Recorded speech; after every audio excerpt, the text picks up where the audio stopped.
Watch out, Bo. Watch out, Bo. What are you doing, Loki? What are you doing? Alright. I must admit that I am not a particularly patriotic person when it comes to Ameriqua. And that's saying a lot because I was raised conservatively. I was raised to respect the flag, to stand for the flag and the anthem. What you doing, Bo? Go on, Bo. What you doing, baby? Now I can't help it, but over the last several years, I've felt a sort of revulsion when I see the flag now. Because I view the American government, federal government, as the ultimate evil and the greatest enemy of our race, our folk, and our heritage and future. And I view, as my friend Patrick has said before, he views capitalism as the great miscegenator, not so much communism. But of course, you could say, I've heard the argument that capitalism and communism are just two sides of the same shekel. You know, it's really bewildering to me. This country is not the same country that I grew up in 15, 20, 25 years ago. Although back then you could see what potentially could be coming down the pipe, it really accelerated. All the degeneracy and the filth that you see really accelerated during the Obama administration. And I find myself shocked sometimes.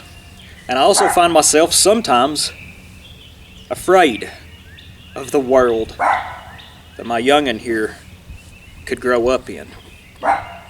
Having a daughter, you just want to shield them and protect them from such things. But you know, I see some people on our side of things, you know, trying to quote unquote impose the Sonnenrads on the American founders. And I do understand the need for a sort of mythos if you see things our way and you're an American nationalist. And perhaps there is a little bit of truth to that. But one thing I've never really heard anyone on this side talk much about was a certain letter that George Washington had written to a synagogue in Newport, Rhode Island, in which he said that the seed of Abraham would always be welcome in this country. They were Sephardic Jews, of course. Those were the first Jews that settled Ameriqua. And I don't know if this was supposed to be a sort of state for the native European. You would think a man who was as smart as him would have seen what could come from this. But I digress. Thomas Jefferson, who I had a certain admiration for when I was a younger man, was a Jacobin of all things. Jacobins were not good people. Always hated Alexander Hamilton. In fact, the three presidents that I probably like the most are what I would call the Tennessee Three. Andrew Jackson, who I believe head and shoulders is above any other president, even though he's not technically a founder, because he killed the National Bank, his time's version of the Federal Reserve. He destroyed it, revoked its charter, and bought us some autonomy, I believe, for almost a century. The other is Andrew Johnson, who was born and raised in Greenville, Tennessee, just a couple of counties over from where I was raised in the northeast corner of Tennessee. And one of my most favorite episodes, Loki. Dog's barking at the delivery man. Anyway, in one of my most favorite episodes of Race and Reason, Tom Metzger's Race and Reason, he interviewed John Jewell, who was a editor and writer for the War newspaper and an advocate for the white working class. He had done a lot of research into the labor struggle, and he mentions Andrew Johnson specifically as a hero of the white working class and the white farmers from the backwoods of Tennessee. I need to learn more about this. In fact, I've grown quite interested in the labor struggle and its history in this country. And the other is James K. Polk, third president from Tennessee, who I've heard some people say is the most underrated single-term president in this country's history. But anyways, I mentioned Tom Metzger a minute ago. One of the things I tried to do on this channel is I tried to educate you and talk about the leaders, the thought leaders of the cause, and try to bring their work to a new generation. Louis Beam and Tom Metzger are head and shoulders above, in my eyes, any other thought leaders in the cause and its history. I like some of the stuff said by Pierce. I like some of the stuff said by Rockwell. And I admire them in their own right. And there's several others. Are you getting restless? You getting aggravated? You want me to hush? But Metzger and Louis Beam are my favorite. And the reason that I do this, that I want to talk about these people and their history and what they believed in and what they thought and what they fought for, is because these men, along with the Bruder Schweigen and several others, they seen what was coming 40, 50, even 60 years ago. They seen what the Hart-Celler Act would bring in 1965. They seen what desegregation. They seen what the fruits of desegregation. They had the foresight. And it is undeniable that all these men have been totally vindicated with the influx of migrants and those who wish to parasitize off of us and our nation. That is why I think it's important to study these figures. Getting ill, ain't you? Getting ill? I'll be done in a second. Let me take her up here. Now, while I may not be a so-called patriotic American, and I have been, in a handful of comments on this channel, been told that I am anti-American, I am patriotic in regards to Appalachia. This is my blood and soil. I also am a regionalist, and I can admire the regional differences and cultures in this huge country. I can admire the South, the Pacific Northwest, all the others, New England, the Midwest, the American Southwest. I can admire all of these things.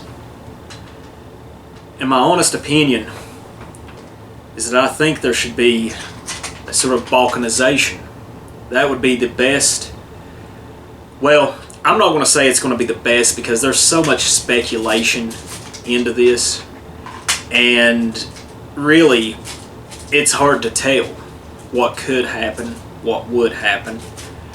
But I do think, as America currently stands, it is just hastening our people's demise. So you got to be careful with that, I suppose. But what I will say is this current regime that we live under is doing us no favors and is hastening our demise. I've been thinking about the latter-day Roman Empire.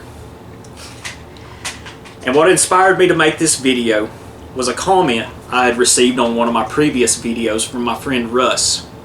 And in it, he brought to my attention an author that I had never heard of. An author by the name of Will Durant. He was an American. I believe he was born in Massachusetts. He was a prolific writer. He wrote a book called The Story of Philosophy, in which he documents the philosophical ideas of a lot of the famous Western philosophers. But he also wrote a book, or actually it was an 11-volume series called The Story of Civilization. And what I'm going to read to you now is a series of excerpts from, I believe, the 3rd volume. It is called Caesar and Christ. I believe this was released in 1944. Correct me if I'm wrong. But I have some passages that I pulled from it here. And thanks to my friend Russ and his comment, I would not have looked into this. But I want to read these passages to you. And I want you to consider just how many parallels, just how congruent all of this is to our current situation. What are you doing over there? Anyways, let me go ahead and get started. This is the words of Will Durant. And these are not really in any particular order. Are you getting restless? I swear, between these dogs and my daughter here, it's hard for me to get anything done. But anyway, a great civilization is not conquered from without until it has destroyed itself from within. He's talking about the fall of the Roman Empire, of course. The essential causes of Rome's decline lay in her people, her morals, her class struggle, her failing trade, her bureaucratic despotism, her stifling taxes, her consuming wars. The political causes of decay were rooted in one fact, that increasing despotism destroyed the citizens' civic sense and dried up statesmanship at its source. Alright, sorry about that. I finally got my young'un asleep. Put her down for a nap. So hopefully I can get this done right quick before she wakes back up. But anyways, where was I? Political anarchy accelerated the economic disintegration, and economic decline promoted moral decay. Each was the cause and effect of the other. Barbarian inroads and centuries of mining the richer veins had doubtless lowered Rome's supply of precious metals. In southern Italy, erosion and the neglected irrigation canals by a diminishing peasantry and a disordered government had left Italy poorer than before. The cause, however, was no inherent exhaustion of the soil, no change in climate, but the negligence and sterility of harassed and discouraged men. You know, to me, this sounds like what you see in the middle class with the white man that lives in suburbs. Harassed, discouraged, and sterile. The economic causes lay in the exploitation of the provinces by the city, and the confiscation of the peasants' land by the noble, the failure of industry due to slavery, and the parasitism of society by the rich. Sounds like the elites, even our white elites. And the drain of gold to the Orient, and the consequent poverty of the West. The social causes of disintegration were the disappearance of the small farmer and the middle classes, the growth of slavery, and of proletarian masses living on the state, the servile acquiescence of the mob to tyranny, the decline of morals and of patriotism. The barbarian invasions were the effect rather than the cause of Roman decay. And so we are seeing today the slowing off of one of our own empire's provinces because that empire has failed to solve the problem of unbalanced prosperity and of distribution of the national income. Rome fell not because of barbarian invasions from without, but because of moral decay within. The choice for us is clear. A society will hold property above humanity is doomed to fail. A society in which community is more important than property is bound to survive. The nation is like a tree. If its sap does not flow properly, it sickens and dies. A great civilization is not conquered from without until it has destroyed itself within. Now here are some other quotes that I pulled. These are not in any sort of like particular order. I just thought they were interesting because of how they are a sort of mirror to what we see going on currently in all of our Western nations. What caused this fall of population? Above all, family limitation. Practiced at first by the educated classes, it had now seeped down to the proletariat classes, named for its fertility. By AD 100, it had reached the agricultural classes. Moral decay contributed to the dissolution. Sexual excesses may have reduced the human fertility, while the avoidance or deferment of marriage had a like effect. The making of eunuchs increased as Oriental customs flowed into the West. Now I found an interesting side story here about a man whose name, or actually a woman, excuse me. Her name was Publia Fulvia Plautilla, and she was the wife of Caracalla, the Roman emperor. And in it, and I don't know if this is true, a man named Cassius Dio wrote that her father, his name was Gaius Fulvius Plautianus. He was a praetorian prefect of the Roman Emperor Septimius Severus. But what happened is it said, and of course I don't know if this is correct or true, this article says that it was slander. But the story goes that at home, before his daughter's wedding, he castrated 100 Roman citizens of noble birth. 100 kids, young men, young boys, castrated them for eunuchs for his daughter. Now, like I said, I don't know if this is true. I don't know if Cassius Dio was engaged in slander, but could you really not imagine something like that happening today with the fucking depravity that we see?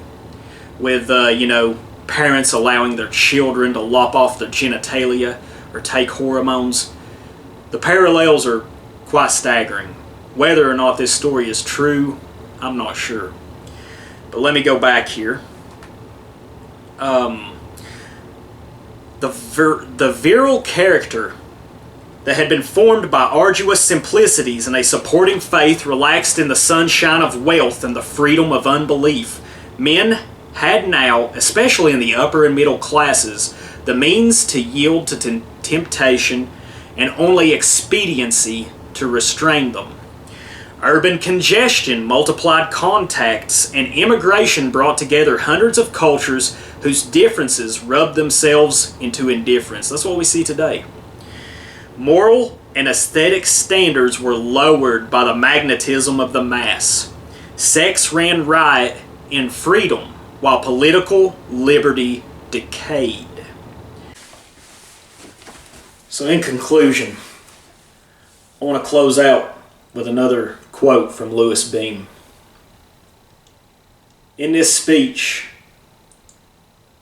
it was saying that the problem was white folk, that it's you and it's I.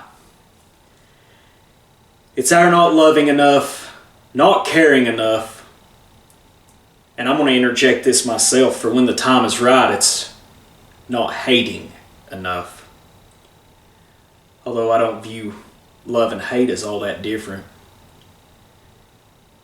If you have no capacity to hate something that threatens what you love, can you say you really love anything? But anyways, not hating enough. That's my own thoughts.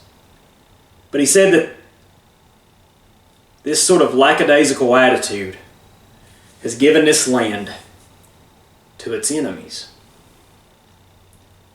You know, I've just been thinking about the Roman Empire lately. I know that's a meme. And I want to thank y'all for stopping by. You know, I was going to apologize for my dogs barking so much earlier. My hounds.